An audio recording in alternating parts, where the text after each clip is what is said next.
Article 14 यह कहता है कि state shall not deny any person equality before law और इक्वल प्रोटेक्शन ऑफ लॉ।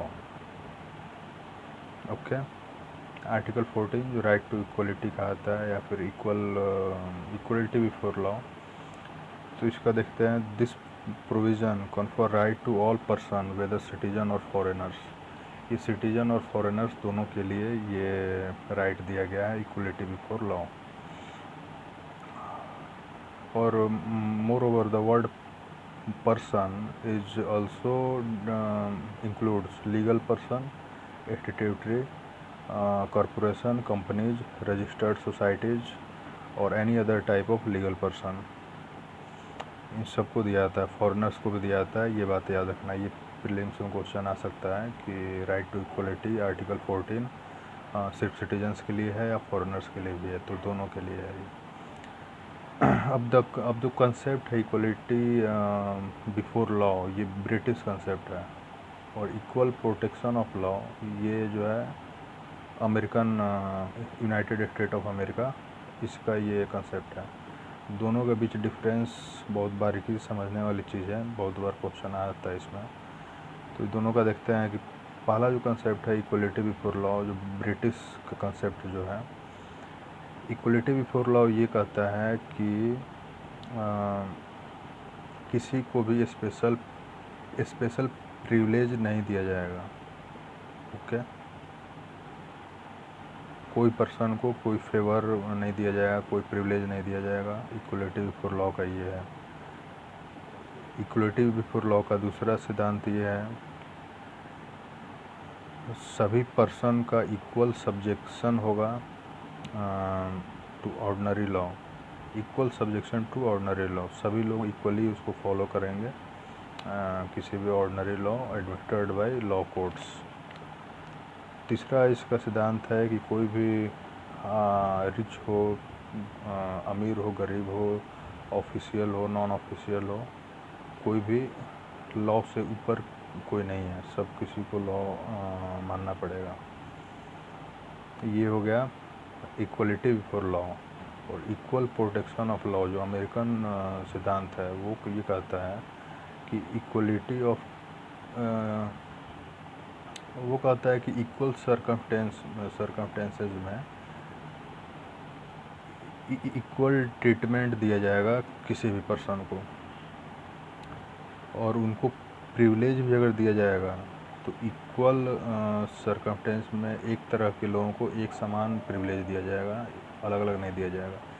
जैसे इंडियन कॉन्स्टिट्यूशन में प्रेसिडेंट को और गवर्नर को जो प्रिविलेज दिया गया है आर्टिकल 14, ऑर्डिनरी पीपल से ज़्यादा कुछ स्पेशल प्रिविलेज दिया गया है, तो वो इसके आधार पर दिया गया है। जो अमेरिकन थ्योरी कंसेप्ट है इक्वल प्रोटेक्शन ऑफ लॉ, तो उसका ये मानना है कि जैसे मतलब एक तरह के लोग हैं तो उनको इक्वल ट्रीटमेंट देना, और जो लोग एक तरह के सर्कमस्टेंस में हैं उनको इक्वल देना, उसमें भेदभाव नहीं करना। और इस सिद्धांत का ये भी एक है कि सिमिलर सिचुएशन में, ये तो मैंने बता ही दिया, सिमिलर सिचुएशन में similar treatment and like should be treated alike without any discrimination. मतलब एक जैसे लोग को साथ एक जैसा व्यवहार किया जाएगा बिना किसी डिस्क्रिमिनेशन के। तो थोड़ा डिफरेंस तो है इसमें रूल ऑफ, उसमें है था कि सब किसी के लिए एक लॉ, ब्रिटिश था इक्वलिटी बिफोर लॉ, सबके लिए एक जैसा लॉ के अंदर माना जाएगा। इसमें है कि नहीं, एक तरह के लोगों को एक तरीके से ट्रीटमेंट दिया जाएगा बिना किसी डिस्क्रिमिनेशन के।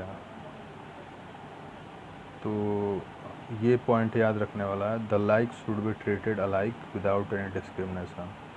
ये है इक्वल प्रोटेक्शन बिफोर लॉ। तो पहला वाला जो है नेगेटिव है और दूसरा वाला जो है पॉजिटिव है। इक्वलिटी बिफोर लॉ नेगेटिव है, कहता है कि स्टेट जो है कोई स्पेशल प्रिविलेज किसी को नहीं देगा, फेवर नहीं करेगा। ये नेगेटिव तरीके का हो गया पहला। सेकेंड वाला कहता है कि नहीं, कि इक्वल प्रिविलेज देगा, फेवर करेगा, तो एक जैसे लोगों को एक तरीके से करेगा, उसमें डिस्क्रिमिनेट नहीं करेगा। एक जैसे सिचुएशन में जो लोग हैं, एक तरह के लोग हैं, उनको एक तरीके से फेवर प्रिविलेज देने की बात इसमें। सुप्रीम कोर्ट अब क्या करता है इंडिया में, ये तो हम लोग ब्रिटिश और अमेरिकन देख लिए हैं, इंडियन सुप्रीम कोर्ट का क्या है इसमें राय। सुप्रीम कोर्ट का ये कहना है कि where equal are unequals, where equals and unequals are treated differently, article 14 does not apply.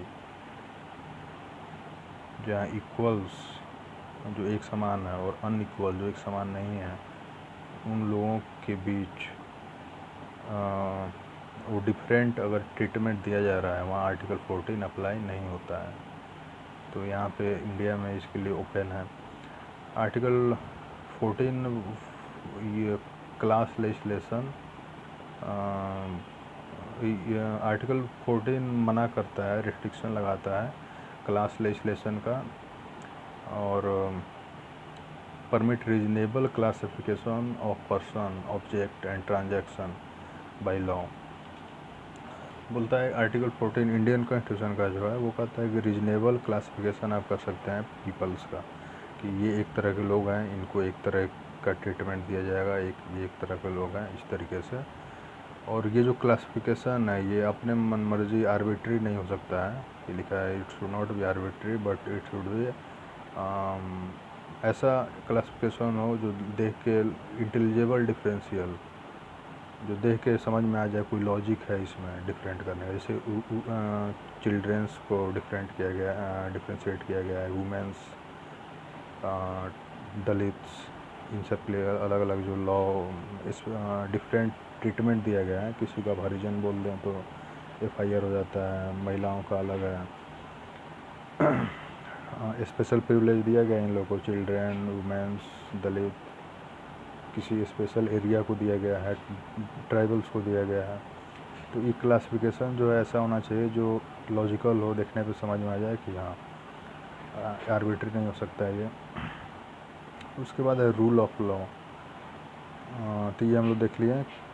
अब आते हैं रूल ऑफ लॉ क्या है। ये कंसेप्ट जो रूल ऑफ लॉ है,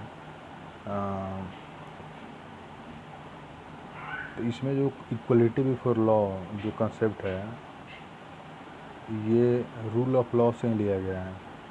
it is the element of the concept rule of law propounded bye A.V. Decay, DICY A.V. Decay, जो British jurist हैं, उनके द्वारा ये कंसेप्ट दिया गया है, जिसमें 3 एलिमेंट है इस कंसेप्ट का, जिसमें 1, 2, 3, और तीसरा जो है वो इंडियन कॉन्स्टिट्यूशन में नहीं माना आता है, 2 माना आता है। तो अब देखते हैं वो क्या क्या है। A.V. डिकी के द्वारा दिया गया सिद्धांत है, उसमें पहला है एब्सेंस ऑफ आर्बिट्री पावर, कोई आर्बिट्री पावर नहीं होगा। No man can be punished except violation of law, कोई भी इंसान ऐसे ही पनिशमेंट नहीं मिलेगा जब तक किसी लॉ को वायलेट ना करे। सेकेंड एलिमेंट इसमें है equality before the law, that is equal subjection of all citizens, rich और पुअर, हाई और लो, ऑफिशियल और नॉन ऑफिशियल, किसी तरीके के लोगों सबको इक्वल सब्जेक्शन लॉ के अंदर सभी लोग को मानना पड़ेगा उसको। ये दोनों इंडियन कॉन्स्टिट्यूशन में माना जाता है। लेकिन तीसरा जो है primacy of right of the, तीसरा सिद्धांत ये कहता है, जिसने ब्रिटिश ज्यूरिस्ट डिके ने जो दिया है, कि primacy of right of the individual right को उन्होंने प्राइमेसी दिया है। उनका मानना है कि इंडिविजुअल राइट का रिजल्ट है कॉन्स्टिट्यूशन जो है इंडिविजुअल राइट का ही, पहले इंडिविजुअल राइट है, बाद में कॉन्स्टिट्यूशन आया। लेकिन और वो ये नहीं मानते हैं कि कॉन्स्टिट्यूशन सोर्स है इंडिविजुअल राइट का, तीसरा एलिमेंट है उनके थ्योरी का। लेकिन इंडियन कॉन्स्टिट्यूशन में ये तीसरा एलिमेंट नहीं माना जाता है। इंडियन कॉन्स्टिट्यूशन माना जाता है कि हमारा कॉन्स्टिट्यूशन ही सोर्स है इंडिविजुअल राइट का, कि इंडिविजुअल राइट के कारण की वजह से कॉन्स्टिट्यूशन नहीं बना है, बल्कि कॉन्स्टिट्यूशन बना है तभी इंडिविजुअल राइट दिया गया है। तो तीसरा जो सिद्धांत है रूल ऑफ लॉ का, वो इंडियन कॉन्स्टिट्यूशन में नहीं माना जाता है। हमारे यहाँ क्या माना जाता है, constitution is the source of individual right. Supreme court ने ये कहा है कि रूल ऑफ लॉ जो है वो बेसिक फीचर है आर्टिकल 14 जो है, it can not be destroyed और अमेंडेड, इसका अमेंडमेंट भी नहीं हो सकता है, डिस्ट्रॉय भी नहीं हो सकता है। अब एक्सेप्शन भी है इक्वलिटी ऑफ लॉ, जो आर्टिकल 14 है। प्रेसिडेंट और गवर्नर को कुछ दिए गए हैं स्पेशल प्रिविलेज। आर्टिकल 361 में गवर्नर और प्रेसिडेंट को एक साथ कुछ इम्यूनिटीज़ दिए गए हैं। आर्टिकल 361 में दोनों को दिया हुआ है। ये प्रेसिडेंट और इसमें 4 तरह के प्रिविलेज हैं। पहला ये है कि ये लोग अपने परफॉर्मेंस, अपने ड्यूटी और जो निभा रहे हैं उसके लिए उनको एंसरेबल नहीं होंगे किसी भी कोर्ट में। कोई भी जो एक्शन परफॉर्मेंस अपने ऑफिशियल ड्यूटी जो निभा रहे हैं इसमें कोई भी कोर्ट में एंसरेबल नहीं होंगे। दूसरा है कोई क्रिमिनल प्रोसीडिंग उन पे नहीं चलेगा प्रेसिडेंट और गवर्नर पे जब तक वो ऑफिस में है तब तक। उसके बाद हो सकता है कभी उनको अरेस्ट या इम्प्रिजनमेंट नहीं किया सकता है जब वो ऑफिस में है तब तक। No civil proceeding against president और गवर्नर, सिविल प्रोसीडिंग भी नहीं चल जाएगा। पहले तो हम लोग क्रिमिनल प्रोसीडिंग देख ही लिए, सिविल प्रोसीडिंग भी नहीं चलेगा इन लोगों पे।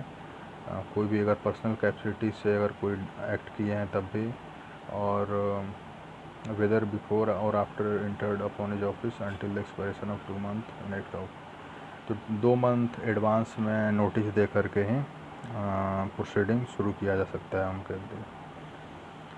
उसके बाद ये तो हो गया प्रेसिडेंट और गवर्नर का स्पेशल प्रिविलेज। फिर कुछ एक्सेप्शन देखते हैं इक्वलिटी बिफोर लॉ आर्टिकल 14 का।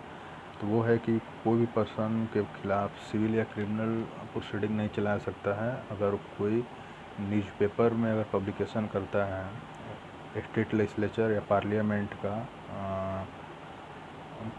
पार्लियामेंट का जो प्रोसीडिंग होता है उसका रिकॉर्डिंग या उस पर अपना कमेंट करता है जो कि सच हो। अगर वो सच है, उसको दिखा रहा है न्यूज़पेपर में, रेडियो में, टीवी में, तो उस पर क्रिमिनल प्रोसीडिंग नहीं किया सकता है। उस पर इम्यूनिटी है, उसको भी 361A। उसके बाद दिया है कि आर्टिकल 105 कि नो पार्लियामेंट के कोई भी मेंबर किसी भी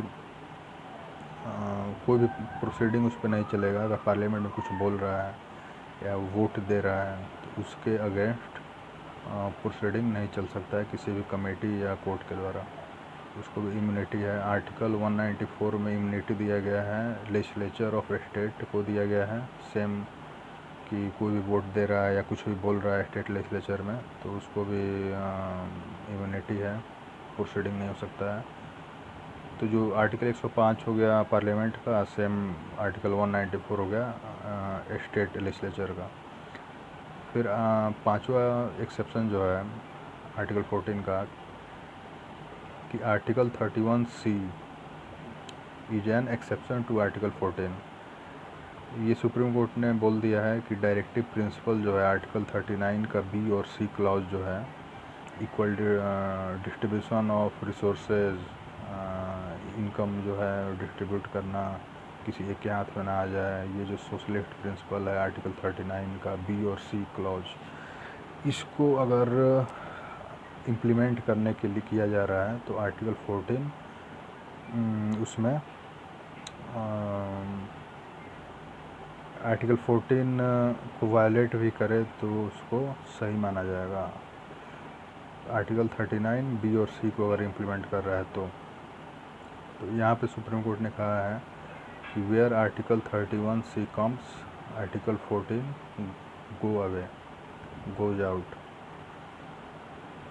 6 एक्सेप्शन जो है इसका वो है कि द फॉरेन सोरेंस जो है, रूलर्स, एम्बेसडर, डिप्लोमेट, इन लोगों को इम्यूनिटी दिया जाता है। क्रिमिनल प्रोसीडिंग ऐसा नहीं होता है, ये तो पता ही है। इंडियन एम्बेसडर भी फॉरेन में होते हैं, डिप्लोमेट वगैरह, उनका भी केस वहाँ USA में हुआ था जो, तो इंडिया में केस चलेगा, USA में नहीं चलेगा वो।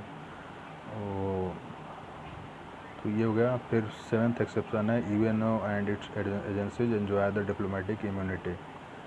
यूनाइटेड नेशन के जो जितने भी एजेंसी हैं, डिप्लोमेट हैं, उन लोगों को भी इम्यूनिटी होता है। तो इस तरीके का एक्सेप्शन है। आर्टिकल 14 क्लियर हो गया। बहुत इम्पोर्टेंट है। आर्टिकल 14 मूवी भी आया था।